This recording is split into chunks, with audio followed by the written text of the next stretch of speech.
n, और अगर एक टर्न में टोटल फ्लक्स फाई है तो total number of n turn से कितना होगा, n फाई। तो n फाई किसके प्रोपोर्शनल होगा, जितना इसमें मेन करंट है I के, जितना I होगा उतना ही मैग्नेटिक फील्ड जनरेट होगा, और जितना मैग्नेटिक फील्ड जनरेट होगा उतना ही मैग्नेटिक फ्लक्स होगा। तो इसका मतलब टोटल फ्लक्स जो होगा कॉइल में वो मेन करंट के डायरेक्टली प्रोपोर्शनल होगा। तो इसको अगर हम हटाएं प्रोपोर्शनल को तो n फाई इक्वल टू एक कांस्टेंट लिख सकते हैं Li। तो अब I क्या है, मेन करंट, L क्या है, एक कांस्टेंट है, उसी को कहा गया coefficient of self inductance. L की वैल्यू आप निकाल सकते हैं, n फाई बाई I होगा। जब यूनिट करंट हो तो टोटल फ्लक्स जो किसी समय है कॉइल से लिंक्ड वही होगा उसमें coefficient of coefficient of self inductance. अब इसमें ईएमएफ कितना इंड्यूस्ड होगा, EMF induced in the coil क्या होगा, ईएमएफ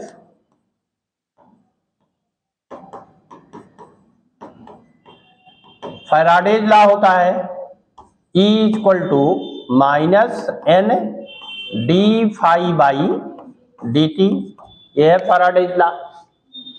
तो हम n को चाहें तो डिफरेंशियल के अंदर ले जा सकते हैं, E equal to minus D by D T अलग कर लीजिए, n को अंदर ले जाएं तो यहां हो गया n फाई कि नहीं। तो n फाई इक्वल टू क्या है, Li है, इक्वेशन 1 को यूज कर लेंगे तो E इक्वल टू होगा minus D by D T of L I. फिर L को बाहर कर सकते हैं क्योंकि L तो कांस्टेंट है, किसी गिवन कॉइल के लिए L का है, कांस्टेंट है, तो L बाहर हो गया तो E इक्वल टू हो गया minus L D I by D T. तो इससे हम L की वैल्यू फाइंड कर सकते हैं, L equal to minus E upon D I by D T, ये है कोफिशिएंट ऑफ सेल्फ इंडक्टेंस। अगर D I by D T 1 ampere per second हो तो L इक्वल टू क्या हो जाएगा, E। माइनस क्यों है, माइनस तो इसलिए है क्योंकि उसका नेचर अपोजिंग है कि नहीं, ये लेंज लॉ के अकॉर्डिंग माइनस साइन है। तो अगर ये हमारा कंडीशन है, if D I by D T equal to 1 ampere per second, तो E इक्वल टू क्या हो जाता है, L, या L इक्वल टू E, ये न्यूमेरिकल वैल्यू है, न्यूमेरिकल वैल्यू। तो इससे हम E से L को डिफाइन कर सकते हैं। इसका मतलब coefficient of self inductance is numerically equal to EMF induced in the coil by the unit rate of change of current through the coil। Unit rate of change of current माने 1 ampere per second. अगर rate of change of current है तो जितना EMF induced हुआ वही क्या है, coefficient of self inductance है। क्लियर है, पहले लिखिए इतना। म्यूचुअल इंडक्टेंस डिस्कस कर चुके हैं।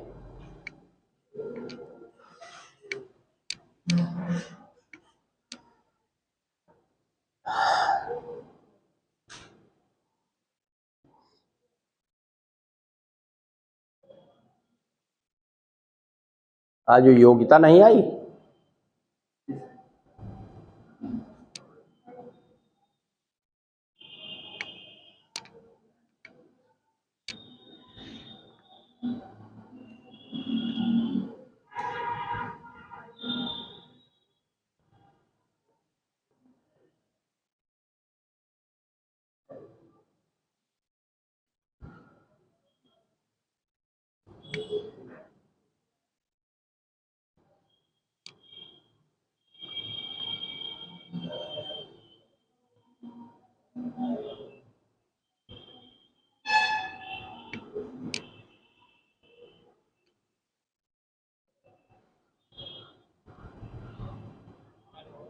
अरे योग्यता आज नहीं आई है क्लास। नमस्ते। हाँ अच्छा ठीक ठीक।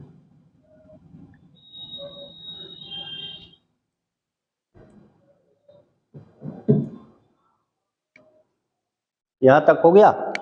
लिखिए हेंस, जल्दी लिखा करो भाई, कोई बहुत ज्यादा हमको नोट लिखाने थोड़ा है इसमें तो मेन पार्ट जो आपको है फार्मूले चाहिए कि कैसे होता है फिर क्या आया फार्मूला, इसीलिए बहुत शॉर्ट में बता रहे हैं।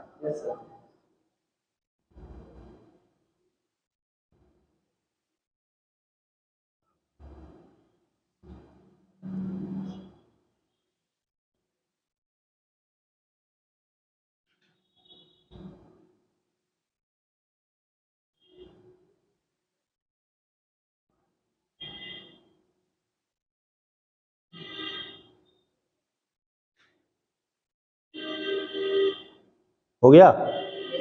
लिखिए hence coefficient of self inductance, coefficient of self inductance of a coil is numerically equal to of a coil is numerically equal to EMF induced in the coil, EMF induced in the coil due to unit rate of change of current, due to unit rate of change of current through the same coil, through the same coil। अब आप जान रहे हैं इसका भी unit dimension वही होगा जो म्यूचुअल इंडक्टेंस था। एल क्या है, ई और dt ऊपर ले जाइए तो वोल्ट सेकंड अपॉन एम्पियर, उसी को क्या कहा गया था, हेनरी, उसको क्या कहा गया था, हेनरी। और इसका जो डायमेंशन था वैसे ही एम भी था और वही उसी तरह एल भी है, उसमें भी यहाँ E1 और E2 का फर्क था, पोटेंशियल तो सेम था ना कि नहीं, बस उसमें दो कॉइल थे उसमें एक ही कॉइल है, तो यूनिट और डायमेंशन ये सब सेम होंगे। अब इसमें भी अलग अलग कॉइल हो सकते हैं, अलग अलग तरह के हो सकते हैं, या तो ये लॉन्ग सॉलिनॉइड होगा या प्लेन कॉइल होगा। अगर लॉन्ग सॉलिनॉइड है तब क्या होगा, सेल्फ इंडक्टेंस, लॉन्ग सॉलिनॉइड जान रहे हैं, लॉन्ग सॉलिनॉइड में ये है मान लीजिए लॉन्ग सॉलिनॉइड, तो इसमें n नंबर ऑफ टर्न्स है और इसकी लेंथ है L। इसमें मेन करंट एट ए टाइम मान लीजिए है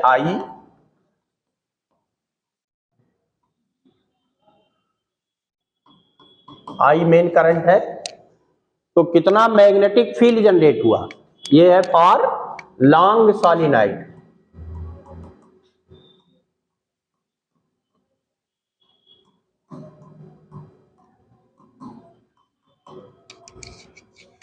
लॉन्ग सॉलिनॉइड के लिए कितना मैग्नेटिक फील्ड होता है बताया गया कि नहीं अभी तक है, कितना, म्यू जीरो एन आई, म्यू जीरो एन आई।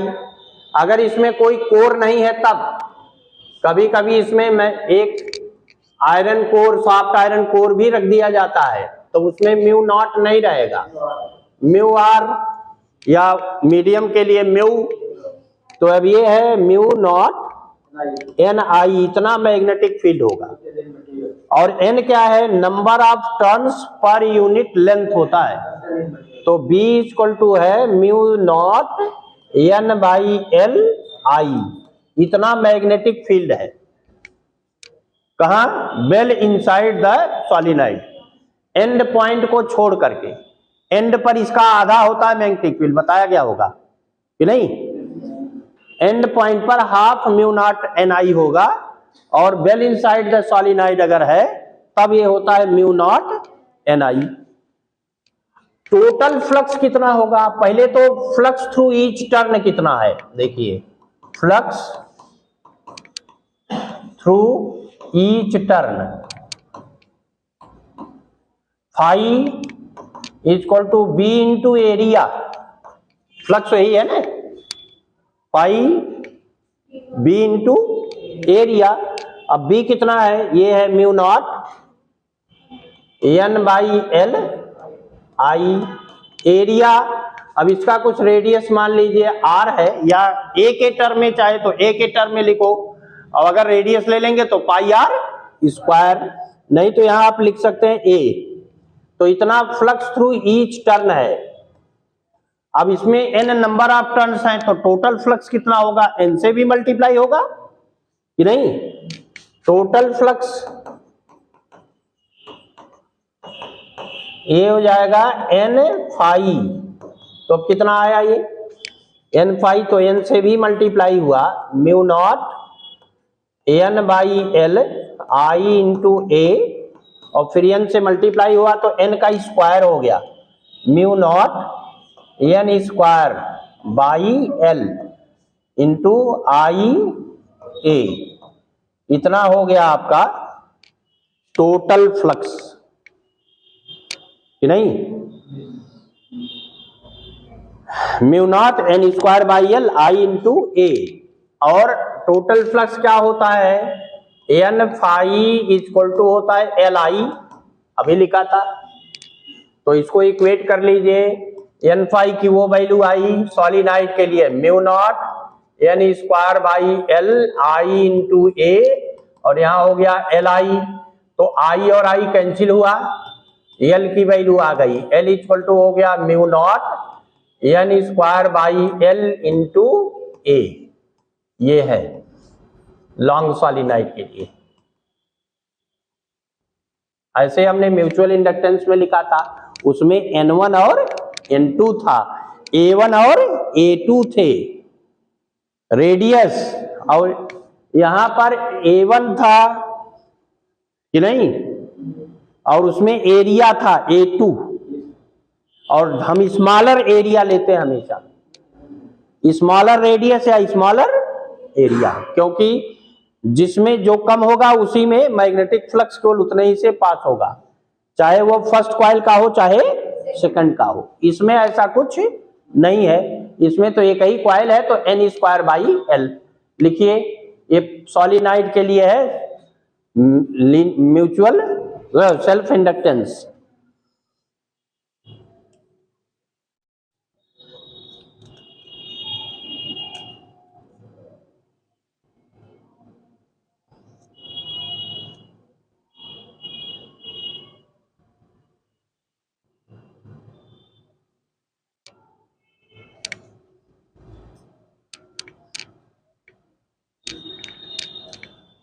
हर कंडीशन को आप समझ के लिखिए, जैसे रिजल्ट होता है वैसे ही मेन रिजल्ट, वैसे फिर पर्टिकुलर केसेज आएंगे।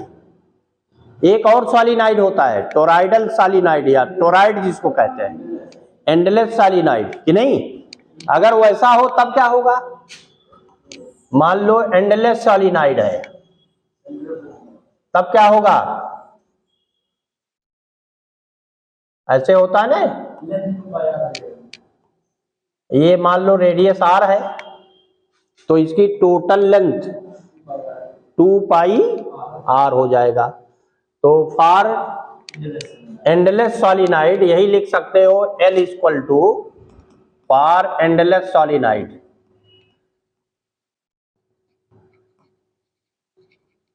इसको टोराइड कहते हैं, L equal to mu naught रहेगा एन स्क्वायर, ए लेंथ होगा 2 पाई आर, ये हो जाएगा। लेंथ इसकी कितनी होगी? 2 पाई आर, और आर क्या है? मीन रेडियस, क्योंकि इसमें तो इनर रेडियस और आउटर रेडियस दो अलग अलग होंगे, तो मैग्नेटिक फील्ड कहां लिया जाता है? उसके मिड में कितना मैग्नेटिक, इसीलिए रेडियस भी इसका जो मीन रेडियस है, ना तो हम इनर लेंगे और ना तो आउटर लेंगे, हम मीन रेडियस इसका लेते हैं कि मीन रेडियस क्या है, तो ये लिया जाता है।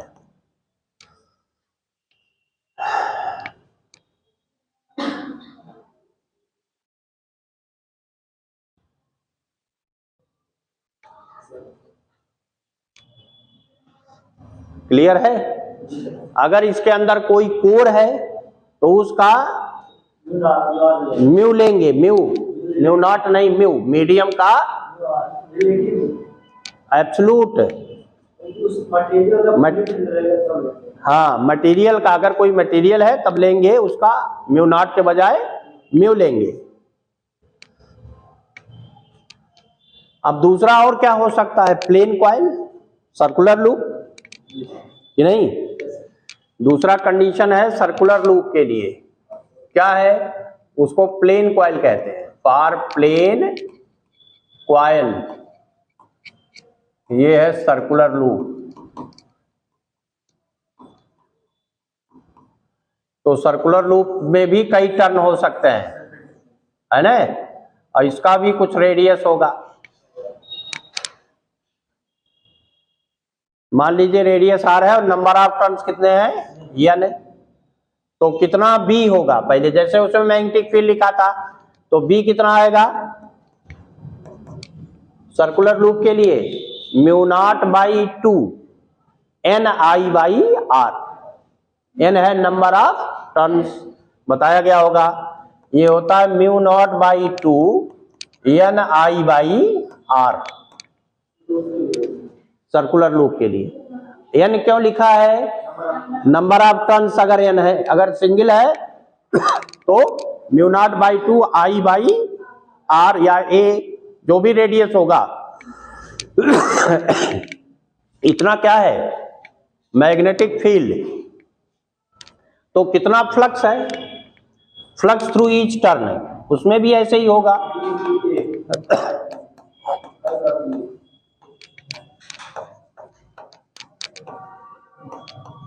Flux through each turn, phi is equal to B into area. B है mu not by 2 N I by R, और ये पाई आर स्क्वायर। तो एक आर कैंसिल कर दो कि नहीं? अब तो रेडियस इसी का है।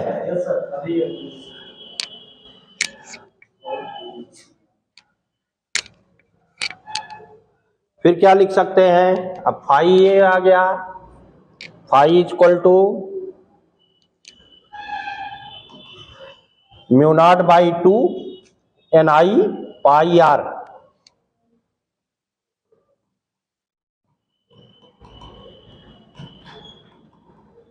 ये हो गया through each turn total flux.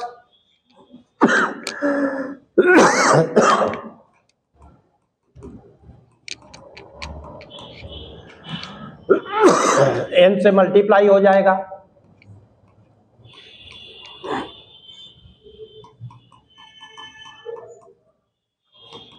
Mu naught by 2 N square I capital R pi, pi छूट गया। लेकिन हमारे पास एक रिजल्ट था, ये एन फाई इक्वल टू क्या होता है? L I. तो ये तो एन फाई ही है, तो ये आ जाएगा एन फाई के जगह पर mu not by 2 N square I into pi R equal to L I. तो आई कट जाएगा, एल की वैल्यू आ गई mu not by 2 N square pi R. ये हो जाएगा फॉर प्लेन कॉइल।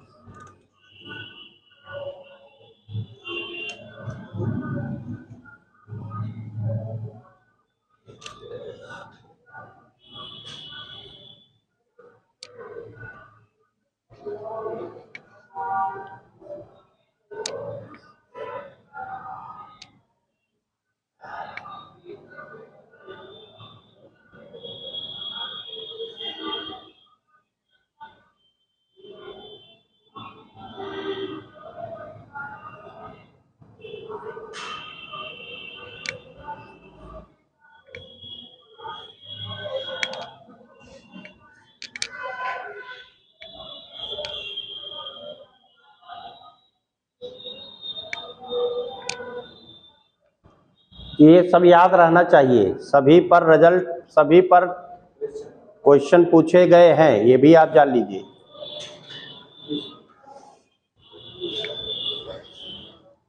और ज्यादातर डायरेक्शन ही पूछा जाएगा, जैसे उस दिन पूछा था, उसी से पता चलेगा। लेंज लॉ अप्लाई करेंगे हर एक केस में।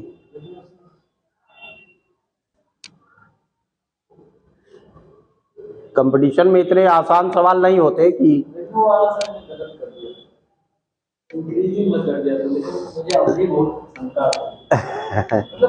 पास आ रहे हैं तो उन्हें सब फ्लक्स बढ़ेगा, फ्लक्स बढ़ेगा तो मैग्नीट्यूड ऑफ ईएमएफ बढ़ेगा, ईएमएफ बढ़ेगा तो ईएमएफ नहीं बढ़ता है जी, ईएमएफ कांस्टेंट रहेगा, ईएमएफ जनरेट होगा ना सर, ईएमएफ इंड्यूस्ड होगा, बढ़ेगा क्यों?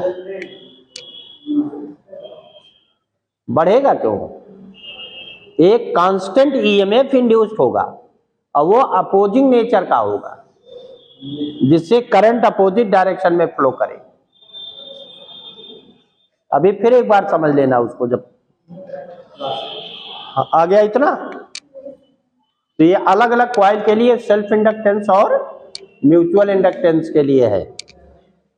अब इसमें अगर कोई इस तरह का कॉइल है तो वो मैग्नेटिक एनर्जी स्टोर कर लेता है, जो हम वर्क करेंगे वही स्टोर हो जाता है जे मैग्नेटिक एनर्जी। जैसे कैपेसिटर है तो उसमें इलेक्ट्रिकल एनर्जी स्टोर होती है कि नहीं, half Q square by C, half C V square, half Q into V, कि नहीं होता है। तो वैसे इसमें भी एनर्जी स्टोर होगा। कितनी एनर्जी स्टोर होगा? जो हम वर्क करेंगे। लिखिए, energy stored in the, potential energy हमेशा होता है, potential energy stored in the self induction coil, potential energy stored in the self induction coil.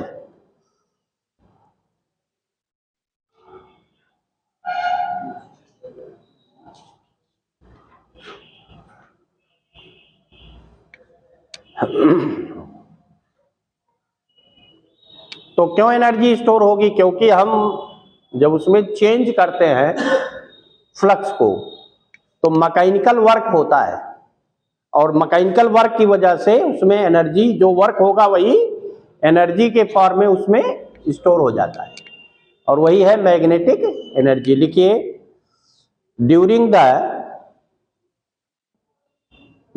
The change of flux through the coil, during the change of flux through the coil, work is done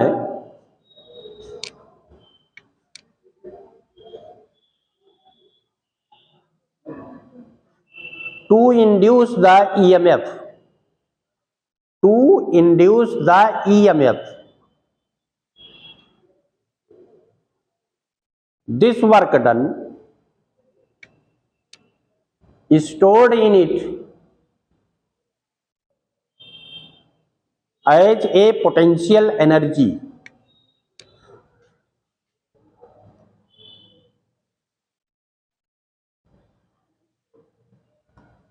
जैसे जब हम किसी coil को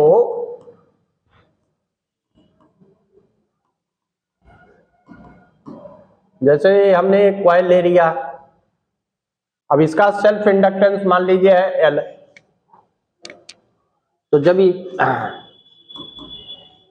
इसमें हम current का, मान लीजिए करंट को स्टार्ट किया 0 to maximum value, 0 to maximum value, तो जैसे जैसे करंट इंक्रीज करेगा, पहले तो 0 है तो इंक्रीज ही करेगा, तैसे तैसे मैग्नेटिक फील्ड जो इसमें इंड्यूस हो रहा है वो भी इंक्रीज करता है, तो फ्लक्स भी इंक्रीज करेगा, तो एक अपोजिंग ईएमएफ इंड्यूस्ड होगा कि नहीं, वो तो लेंज लॉ है, और एक अपोजिंग करंट भी फ्लो करेगा। तो कितना एट ए टाइम, मान लीजिए आई करंट है, तो कितना ईएमएफ है एट एनी इंस्टेंट। पहले थोड़ा सा लिख लीजिए, if A coil of self inductance, if a coil of self inductance L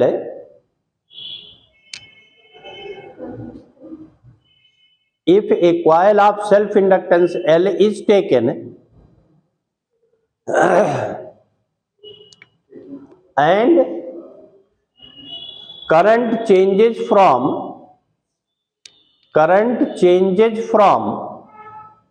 0 to I0 या I0, from 0 to TO I0 या I0, then total amount of work done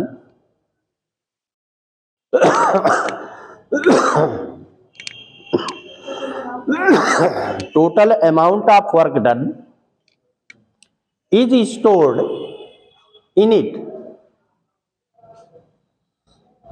as a potential, as a magnetic energy,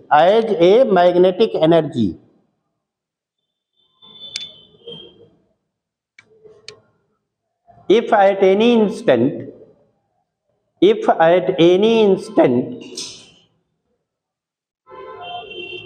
current is I, induced EMF is E, then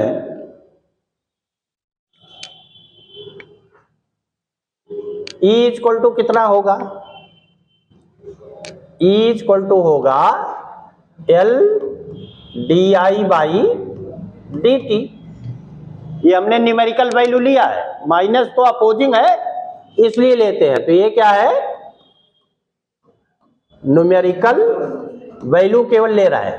कितना EMF रहता है कि नहीं, अभी निकाला था ना, E equal to L minus L di by dt था ना, तो माइनस साइन क्यों लेते हैं?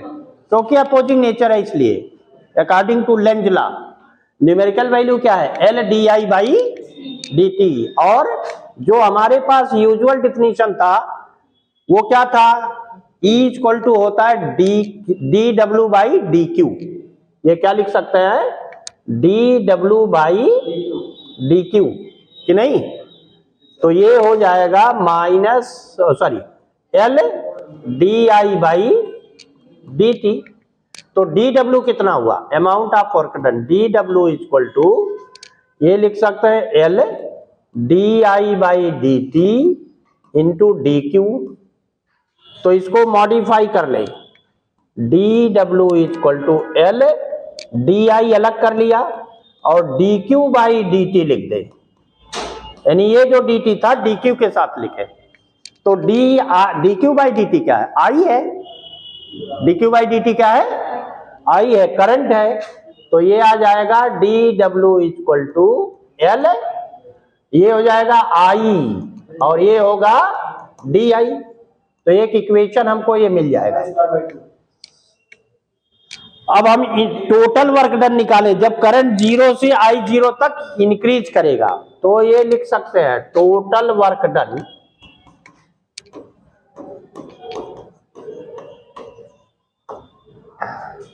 if current changes from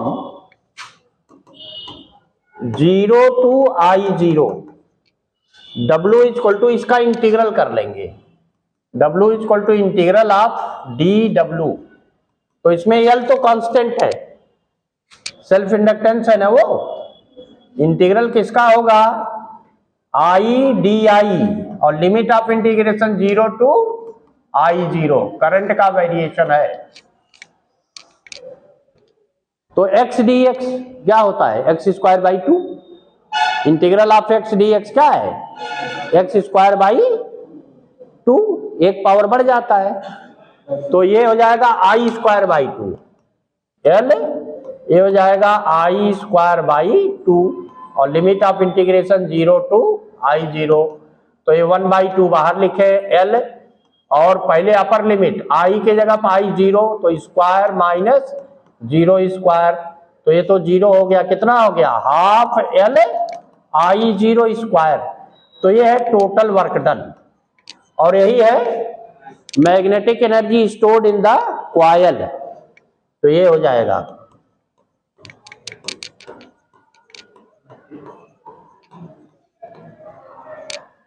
इसको आप पोटेंशियल एनर्जी भी लिख सकते हो।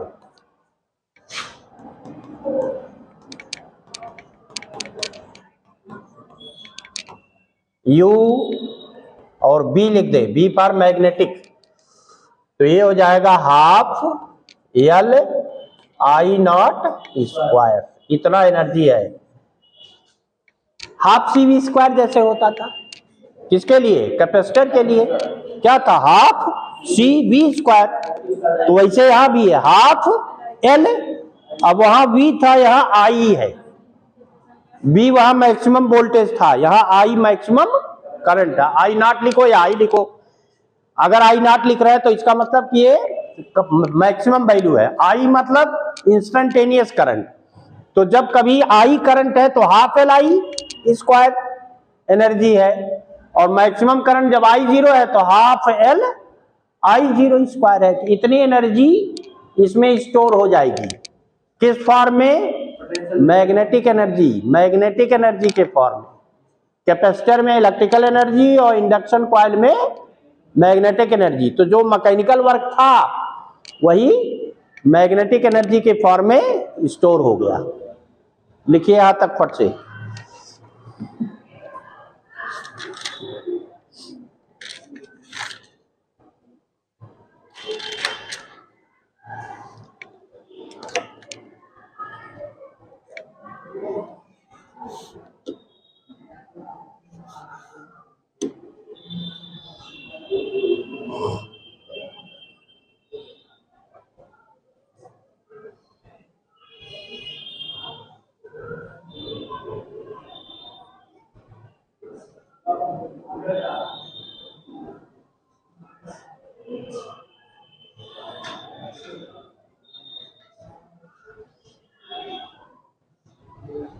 अब इसमें बहुत सारे रिजल्ट है।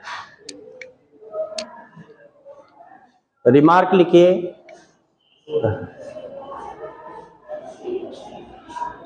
हो गया इतना। रिमार्क लिखिए 1, रिमार्क 1 यहीं से आएगा। ये देखिए,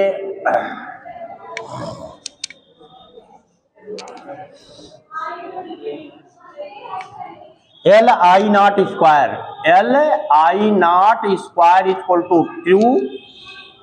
QUB है, इससे 2I nought square, LI nought square है ये, I nought square. If I nought equal to 1 ampere, then L की वैल्यू क्या हो जाएगी? L इंटू 1 स्क्वायर, तो L ही रहेगा, 2UB होगा। तो इससे हम कोफिशिएंट ऑफ सेल्फ इंडक्टेंस को दूसरे तरह से डिफाइन कर सकते हैं। किसी कॉइल का सेल्फ इंडक्टेंस क्या है? जो उसमें पोटेंशियल एनर्जी स्टोर होगी उसका डबल है, 2 टाइम्स है। कब? जब करंट 0 to 1 एम्पियर इंक्रीज करता है, यानी when current increases from 0 to 1 ampere, energy stored in the coil, उसका 2 टाइम्स ही क्या है? सेल्फ इंडक्टेंस है, या जो वर्क डन है उसी का 2 टाइम्स क्या है? सेल्फ इंडक्टेंस है। तो इससे एक दूसरा डिफिनीशन भी हम दे सकते हैं, है कि नहीं? क्लियर? लिखिए, hence coefficient of self inductance of a coil is equal to coefficient of self inductance of a coil is equal to 2 times magnetic energy stored in the coil when current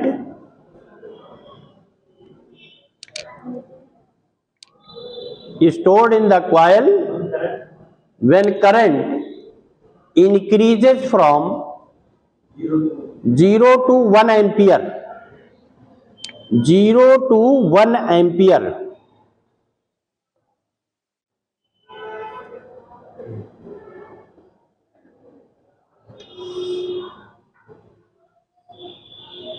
number 2 लिखिए।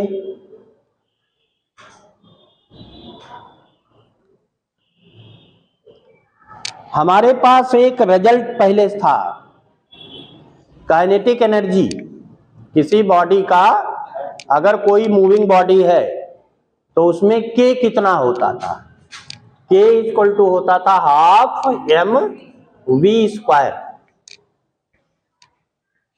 Half M V square. और M क्या है, mass, mass का मतलब inertia, it is the measure of inertia of a body. यहां पर energy कितनी है जो स्टोर हो रहा है कॉइल में, वो है half L I not square. तो it is analogue to the mechanical energy, mechanical kinetic energy. तो वहां पर हाफ, यहां पर भी हाफ, एम के जगह पे यहां एल है, और वहां वेलोसिटी था तो यहां क्या है, करंट है कि नहीं।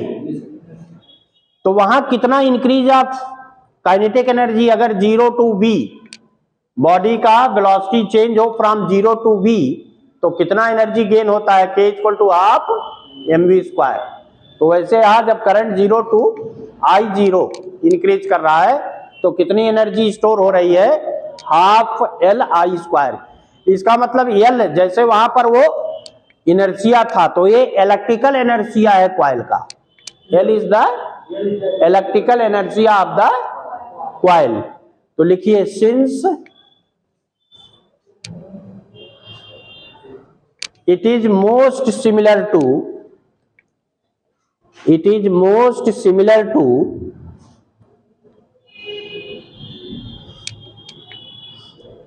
kinetic energy of moving body,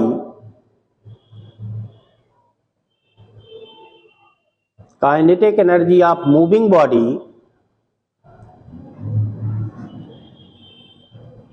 of mass m if velocity changes from 0 to v, if velocity changes from 0 to v, तो ब्रैकेट में लिख लो k equal to half M V square, k equal to half M V square.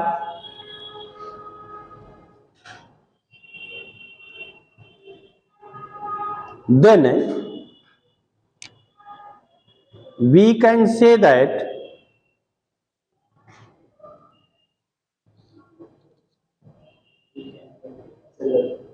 L is the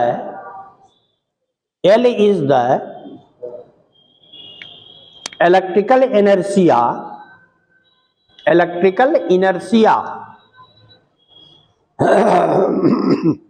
and appears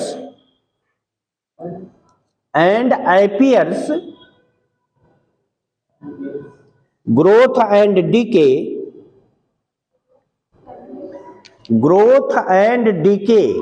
बढ़ना या घटना, growth and DK of current in the circuit, of current in the circuit, या bracket में लिख लो coil.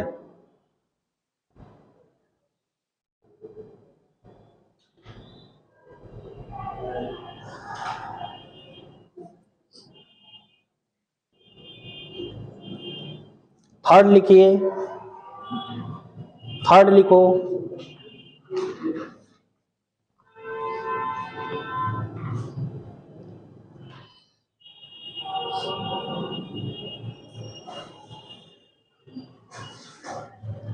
for long solenoid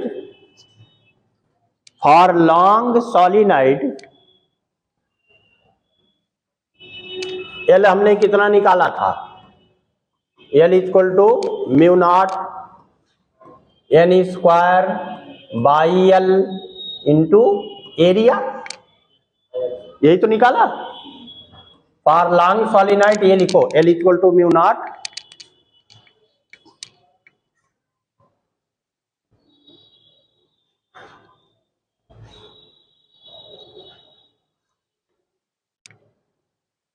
UV अभी लिखा था, UB equal to था half L I not square,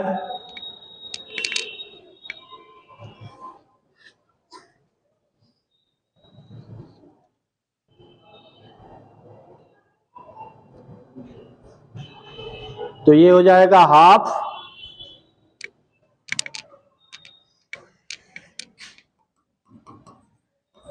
mu naught N square by L, half L square by L into A I not square, कि नहीं।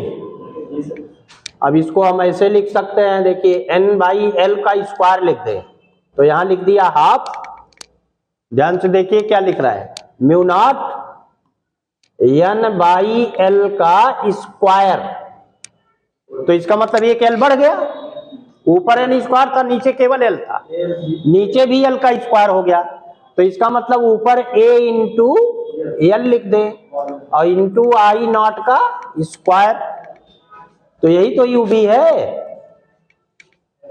ना। अब ये वॉल्यूम हो गया, उस कॉइल के वी वॉल्यूम में इतनी एनर्जी स्टोर हो गई, तो यूबी अपॉन कैपिटल वी अगर लिखें, वी क्या है वॉल्यूम, ये है ए इंटू एल, तो ये हो जाएगा हाफ म्यू नॉट, ये हो गया N square I not square, कि नहीं। ये है पर यूनिट लेंथ में number of turns, N by L क्या है, number of turns per unit length, उसका स्क्वायर हो गया half mu not N I not square. ये क्या है, energy stored in the coil per unit volume.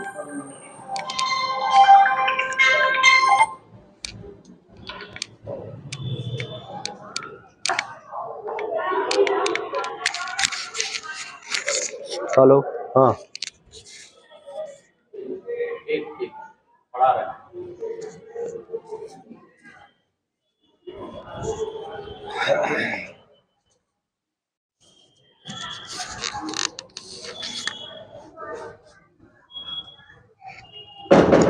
Energy stored in the coil per unit volume, coil coil ये है।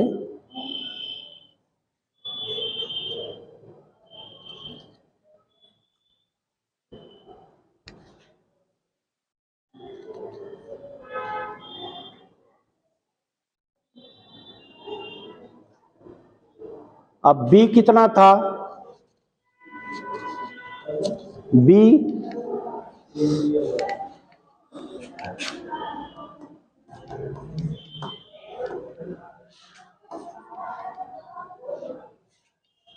अब यहां देखिए बी कितना है, म्यू नॉट एन आई है,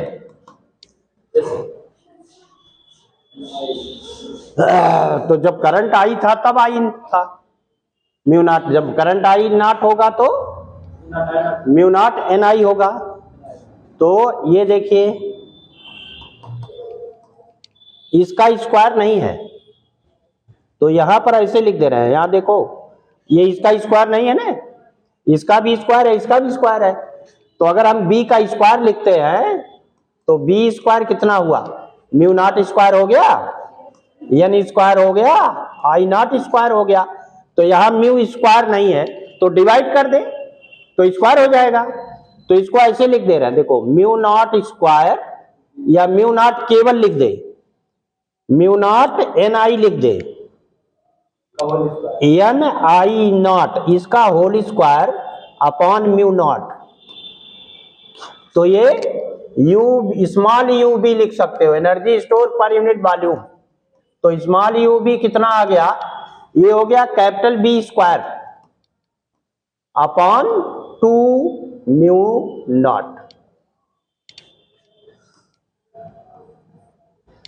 अब ये क्यों लिख रहे हैं क्यों लिख रहे हैं, कैपेसिटर को कंपेयर करने के लिए, कितने एनर्जी कैपेसिटर में स्टोर होती है, कैपेसिटर में कितनी एनर्जी स्टोर होती है?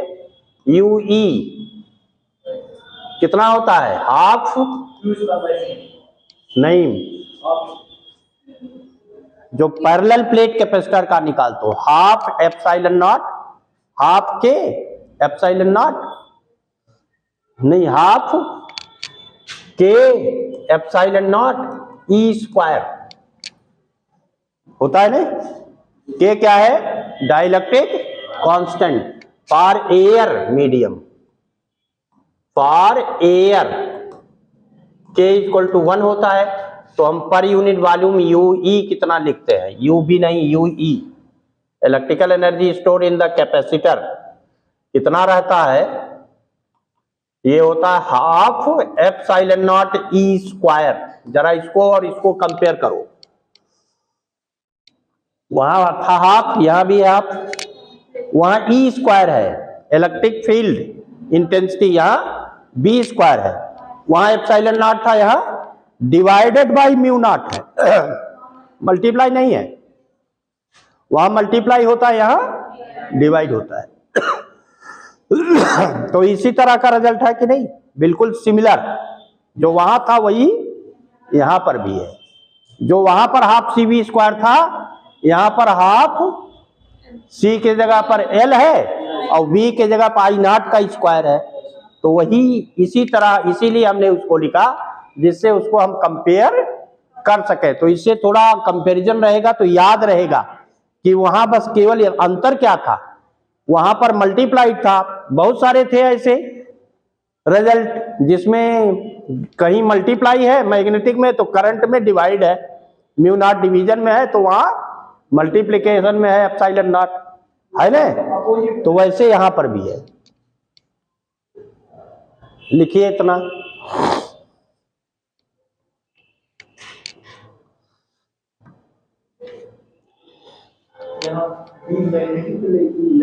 इलेक्ट्रिक फील्ड था, तो ये सिमिलर है, बस केवल अंतर इतना है कि यहाँ डिवीजन में म्यू नॉट है और वहां कैसे आपने निकाला था मैग्नेटिक फ्लक्स कितना होता है? मैग्नेटिक फ्लक्स कितना होता था? फ्लक्स थ्योरम, फ्लक्स थ्योरम में क्या था टोटल? तो बस वहां डिवीजन में है, मल्टीप्लिकेशन वैसे यहां पर भी है, सिमिलरिटी है कि नहीं है? है ना। चलिए, तो ये अब समझ याद रखिएगा ये सब। आगे चले, आगे बढ़े ना। अब देखिए कॉम्बिनेशन होते हैं इनके, सेल्फ इंडक्शन कॉइल और पैरेलल और सीरीज। जैसे रजिस्टर में था सीरीज और पैरेलल कॉम्बिनेशन, कैपेसिटर में था सीरीज और पैरेलल कॉम्बिनेशन, वैसे ही इंडक्शन कॉइल में है सीरीज एंड पैरेलल कॉम्बिनेशन। लिखिए combination of two self induction coil, two self inductance लिखो, combination of two self inductance.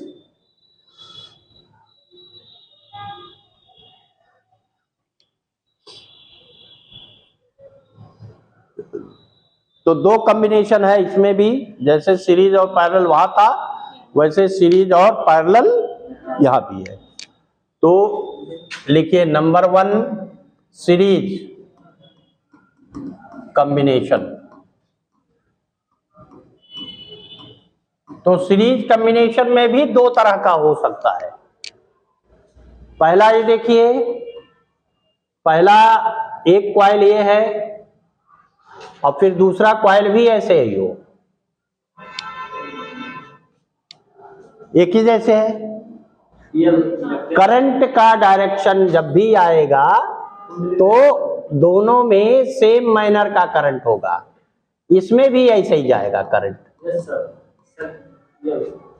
कि नहीं? अगर इसमें क्लॉकवाइज है तो इसमें क्लॉकवाइज, इसमें भी तब क्लॉकवाइज। दूसरा ये भी हो सकता था कि ऑर्डर हम रिवर्स कर दे, अभी लिखेंगे। ये मान लो सेल्फ इंडक्टेंस L1 है और ये L2 है, तब क्या होगा? इनका कॉम्बिनेशन जैसे रेजिस्टेंस में होता है, इक्विवेलेंट सेल्फ इंडक्टेंस जैसे रेजिस्टेंस में होता है R equal to R1 plus R2, वैसे इसमें भी होगा L equal to L1 plus L2 minus 2M, क्योंकि इनमें म्यूचुअल इंडक्शन भी होगा, इनमें होगा म्यूचुअल। अब पूरा डेरिवेशन नहीं लिख रहे हैं, कोई मतलब है नहीं उसका, है ना। ऐसे भी दूसरा केस हो सकता है, यहां देखिए एक कॉइल ऐसे हो और दूसरा कॉइल इसी में अलग हो जाए, ये ऐसे हुआ, अभी भी तो सीरीज है कि अलग हो गया, सीरीज है, लेकिन इसमें करंट का डायरेक्शन देखिए, करंट ऐसे आया तो ये ऐसे है, तो यहां उसका उल्टा हो जाएगा, नहीं हो जाएगा। तो उस केस में अगर सेल्फ इंडक्शन इसका L1 है और इसका L2 है, तो equivalent self inductance L1 plus L2 plus 2M हो जाता है।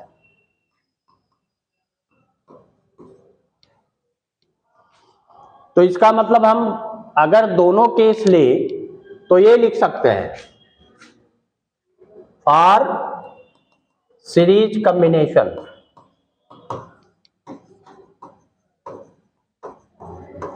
हम L को ऐसे लिखते हैं, L1 plus L2 plus minus 2M, ये लिखते हैं।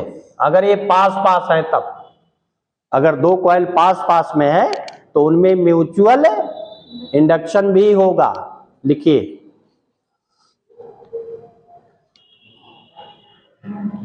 -2, पहले में प्लस, दूसरे में माइनस होना चाहिए, ए में माइनस, हाँ यहाँ प्लस होगा, यहाँ गड़बड़ हो गया है, यहाँ पर माइनस होगा, ये माइनस होगा, ये अपोजिट इसमें है ना। अगर दोनों कॉइल दूर दूर हो, if two coils are away, then no mutual induction take place.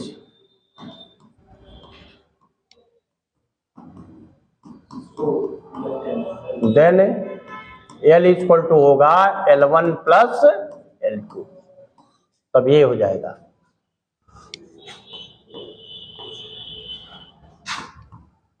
केवल रिजल्ट लिख रहा है, इसलिए डेरिवेशन नहीं लिख रहा है इसका।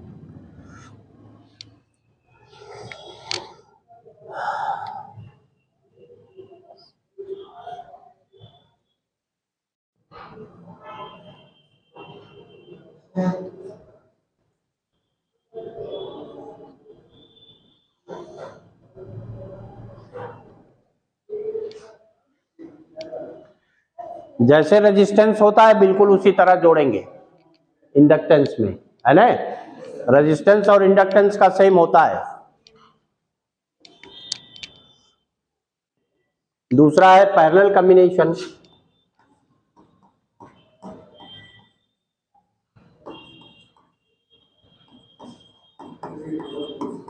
पैरेलल कॉम्बिनेशन तो ऐसे होंगे, करंट डिवाइड हो जाएगा,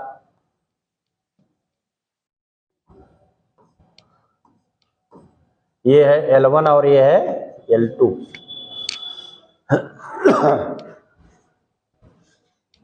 तो ये रहता है 1/L इक्वल टू 1/, या डायरेक्ट रिजल्ट लिख दे, दो ही के लिए है ना। तो L equal to L1, L equal to L1 L2 minus M square upon L1 plus L2 plus 2M। If दोनों दूर दूर हो, if two coils far away,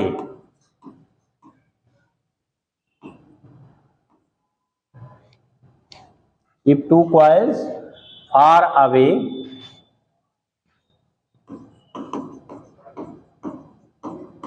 then ये हो जाएगा L equal to L1 L2 upon L1 plus L2, 1 by L equal to 1 by L1 plus 1 by L2 ही है, ये है वही रिजल्ट है।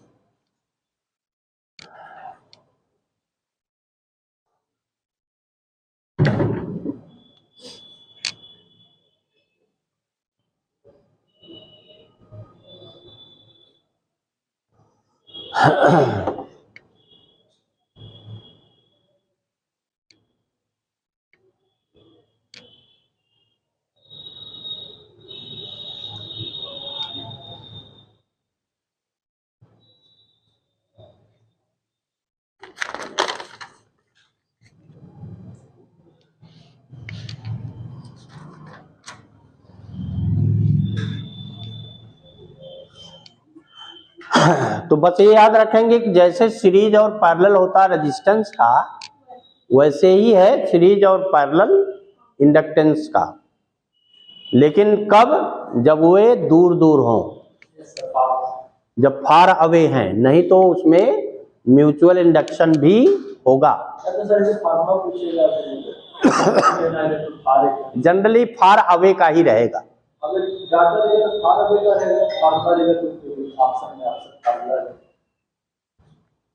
कभी कभी ये फिगर बना करके पूछा जा सकता है। अगर ये फिगर है तो इसमें सेम है, प्लस प्लस, ये अपोजिट हो गया तो यहाँ म्यूचुअल इंडक्टेंस में माइनस है। वहां देखिए ऊपर माइनस है m स्क्वायर और नीचे है प्लस 2m, डेरिवेशन में आएगा, लेकिन ये सब है नहीं आपके उसमें कि इसको पूरा डिराइव किया जाए, है ना। अब एक होता है मोशनल ईएमएफ, मिटा दें, हटाएं। मोशनल ईएमएफ ये है कि अगर कोई कंडक्टर मैग्नेटिक फील्ड में मोशन कर रहा हो तो उनके दो टर्मिनल्स में ईएमएफ इंड्यूस्ड हो जाता है। तो उसको जरा समझ लीजिए क्यों ऐसा हो रहा है। उसको कहते हैं मोशनल ईएमएफ। जैसे मान लीजिए हमने मैग्नेटिक फील्ड ले रखा है, ऐसे कोई मैग्नेटिक फील्ड किसी रीजन में है। कैसा मैग्नेटिक फील्ड हम ले रहे हैं? कैसा है ये? अरे जल्दी बोलो भाई, है आउटवर्ड।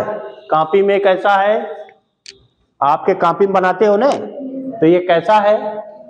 यूनिफॉर्म मैग्नेटिक फील्ड और away from the reader, vertically downward. Vertically जब हम पढ़ते हैं तो ऊपर से पढ़ते हैं ना, अवे माने दूर की ओर, और जब डॉट और सर्किल होता है तो टूवर्ड्स होता है कि नहीं? आपको ये सब बता दिया गया होगा कि अभी नहीं बताया गया? बताया गया। तो अब यहाँ पर इक्विडिस्टेंट है, ये क्रॉस और सर्किल है, इसका मतलब हमने कैसा लिया है? Uniform magnetic field away from the reader या वर्टिकली डाउनवर्ड। यहां पर टुवर्ड्स द वॉल कि नहीं, वॉल की तरफ है। मान लीजिए इसमें कोई कंडक्टर हम ले रहे हैं, मान लो एक कंडक्टर लिया जे के और इसको इस तरफ मोशन कराएं विथ वेलोसिटी v, तो क्या होगा? इसमें एक डेफिनेट पोटेंशियल डिफरेंस डेवलप हो जाएगा। क्यों ऐसा होगा? बोलिए। हमने क्या लिया है? कंडक्टर। क्या लिया है? कंडक्टर। कंडक्टर में क्या होते हैं? Uniform charge distribution. Uniform charge distribution, जब तक कोई उसमें एक्टिविटी ना हो। उसमें आयन भी होंगे तो फ्री इलेक्ट्रॉन भी होंगे। टोटल चार्ज जीरो रहता है, यानी वो न्यूट्रल रहता है, लेकिन फ्री इलेक्ट्रॉन्स होंगे तो आयंस भी उसी में रहेंगे। तो जब हम कंडक्टर का मोशन कराएंगे तो कंडक्टर के साथ साथ जो भी चार्ज पार्टिकल्स में है उनका मोशन होगा। और अगर मैग्नेटिक फील्ड में कोई चार्ज पार्टिकल मोशन कर रहा हो तो उस पर फोर्स लगता है। कितना? QVB, F equal to Q V B या क्यू वी क्रॉस बी, कि नहीं? और फोर्स का डायरेक्शन क्या होता है? कौन सा rule? Fleming left hand rule. Left hand rule में ये है कि नहीं? क्या क्या है ये मैग्नेटिक फील्ड है, और ये मोशन ऑफ पॉजिटिव चार्ज या current, motion of positive charge हो या तो ये फोर्स होता है, कि नहीं? ये मैग्नेटिक फील्ड है, ये मोशन ऑफ पॉजिटिव चार्ज या करंट का डायरेक्शन है, तो ये फोर्स होगा। यही करंट कैरिंग कंडक्टर के लिए भी रूल है कि अगर कोई current carrying conductor uniform magnetic field या नॉन यूनिफॉर्म मैग्नेटिक फील्ड में है, तो due to the flow of current उस पर फोर्स एक्ट करता है। फोर्स का ये डायरेक्शन रहता है। अगर हम अपने लेफ्ट हैंड के थंब और दो नियर बाई फिंगर को म्यूचुअली परपेंडिकुलर स्ट्रेच करें और फर्स्ट फिंगर मैग्नेटिक फील्ड हो, ये मिडिल फिंगर है, middle finger direction of current हो, तो ये थंब फोर्स का डायरेक्शन होता है। अगर हम करंट को ना लें तो करंट का direction he motion of positive charge है। तो अगर पॉजिटिव चार्ज मोशन कर रहा हो इस डायरेक्शन में तो ये फोर्स होता है। निगेटिव होने पर क्या होगा? फोर्स का डायरेक्शन रिवर्स हो जाएगा, है ना? अब यहां जरा देखिए, हम फिंगर को उस तरफ ले जा रहे हैं जिधर वाल है, यानी मैग्नेटिक फील्ड की तरफ, और ये मोशन ऑफ चार्ज अगर है पॉजिटिव चार्ज अगर इधर मोशन करता तो फोर्स अपवर्ड होता। अगर निगेटिव चार्ज इधर होगा तो फोर्स डाउनवर्ड। निगेटिव चार्ज इसमें है एक मूविंग चार्ज, और वो है इलेक्ट्रॉन, कि नहीं है? तो इलेक्ट्रॉन पर फोर्स किधर होगा? टुवर्ड्स द के एंड, टुवर्ड्स द। तो अब पहले तो जब तक कोई फोर्स नहीं रहता तब तक यूनिफॉर्म डिस्ट्रीब्यूशन बना रहता है। जैसे ही ये मोशन शुरू होगा तैसे ही इलेक्ट्रॉन पर फोर्स लगने लगेगा। कितना फोर्स लगेगा? उसको हम मैग्नेटिक फोर्स कहते हैं, EVB साइन 90, तो हो गया EVB, इतना फोर्स है। 90 क्यों लिया? दोनों के बीच का एंगल क्या है? 90 डिग्री है।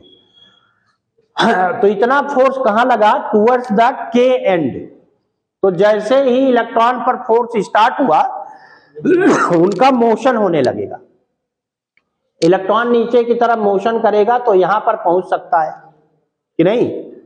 जैसे ही के एंड पर कोई इलेक्ट्रॉन पहुंचेगा, यहां पर इलेक्ट्रॉन डेंसिटी पहले के रिस्पेक्ट में इंक्रीज कर जाएगी, और यहां पर पॉजिटिव चार्ज इंड्यूस्ड होगा। कंडक्शन नहीं हुआ, क्या होगा? इंडक्शन। तो जैसे जैसे जब इसका मोशन स्टार्ट होगा, एक कांस्टेंट स्पीड से अगर मोशन कर रहा है तो फोर्स कांस्टेंट रहेगा, चार्ज इधर आने लगेंगे, मैग्नेटिक फोर्स कांस्टेंट रहेगा, तो चार्ज का मोशन स्टार्ट होगा। लेकिन जैसे ही यहां चार्ज पहुंचना शुरू होंगे माइनस वाले, यहां पर पॉजिटिव चार्ज इंड्यूस्ड होंगे, तैसे ही कंडक्टर में एक पोटेंशियल डेवलप हो गया, potential difference positive to negative side. तो E का डायरेक्शन क्या होगा? प्लस टू माइनस, यानी इस तरफ एक इलेक्ट्रिक फील्ड डेवलप हो जाता है, कि नहीं? अगर इसकी लेंथ L है और पोटेंशियल डिफरेंस किसी समय V है, E इक्वल टू क्या होता है? E इक्वल टू होता है minus dV by dr। E equal to हम यहां लिख सकते हैं V बाई L। तो V इक्वल टू यानी इतना इलेक्ट्रिक फील्ड डेवलप हुआ, कितना? E, जब यहां पर पॉजिटिव चार्ज है, यहां निगेटिव चार्ज है, तो इसकी वजह से इलेक्ट्रॉन पर एक नया फोर्स डेवलप हो जाता है। क्या बना रही हो अभी समझो पहले।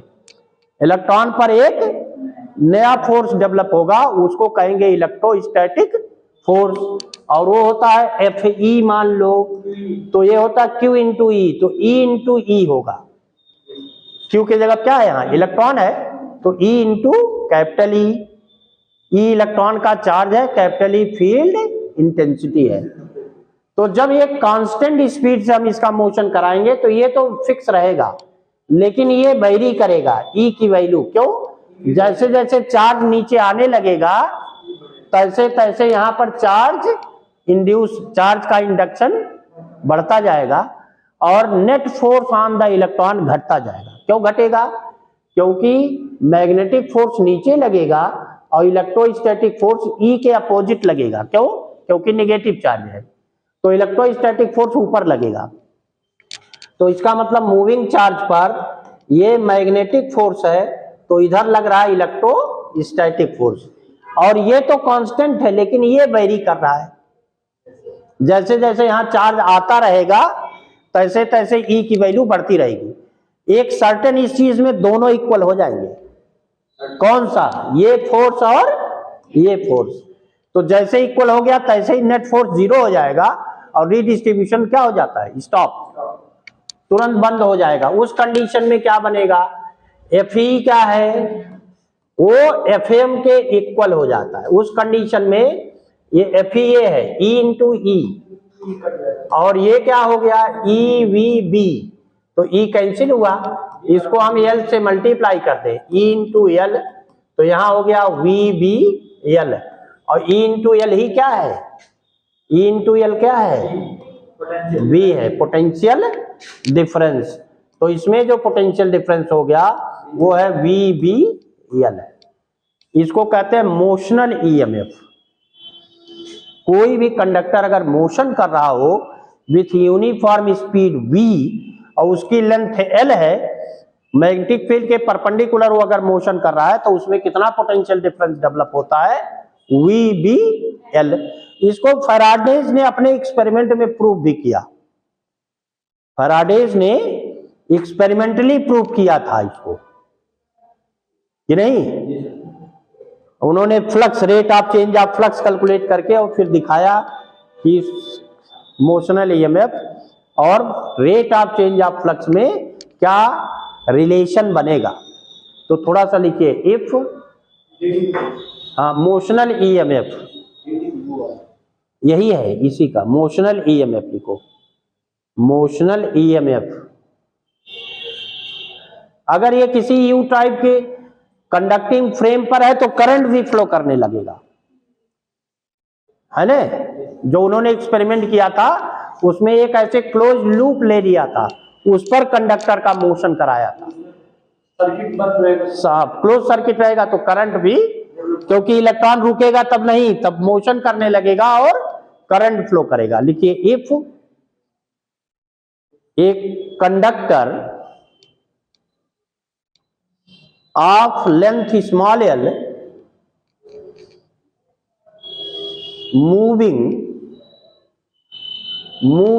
अब ये सब हटा दे रहा है, इन सबको लिखने की जरूरत नहीं है। Moving with constant speed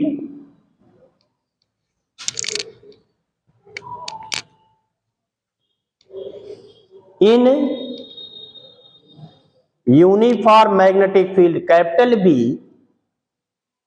uniform magnetic field capital B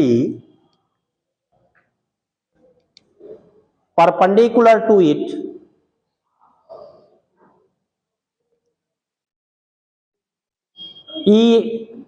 EMF induced between its two end,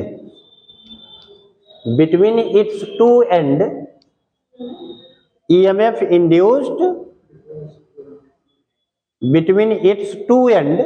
अब इसको ऐसे ही स्मॉल लिख रहा है, जैसे EMF लिखा जाता है ऐसे लिख दे, E इक्वल टू VBL, ये लिखिए, फिगर भी बना लीजिए। ये वो डेरिवेशन क्या करोगे लिख के, इस पर बहुत सारे न्यूमेरिकल है। चलिए, बहुत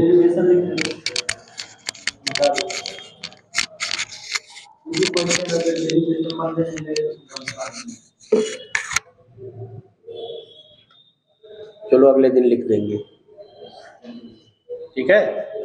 अब इस पर न्यूमेरिकल कैसे है, जैसे पंखा चल रहा है तो इसमें EMF डेवलप हो जाता है, सेंटर और रिंग टिप के बीच में है ना, साइकिल का पहिया है जैसे व्हील है, स्पोक्स लगे हैं, तो अगर वो मैग्नेटिक फील्ड में मोशन करे तो उसमें भी ईएमएफ, एरोप्लेन है जब फ्लाई करता है अपवर्ड या डाउनवर्ड जब आएगा तब भी उसमें ईएमएफ, इस टाइप के क्वेश्चन इसमें है बहुत सारे, तो अगले दिन फिर डिस्कस करेंगे। कल हमारा है ही है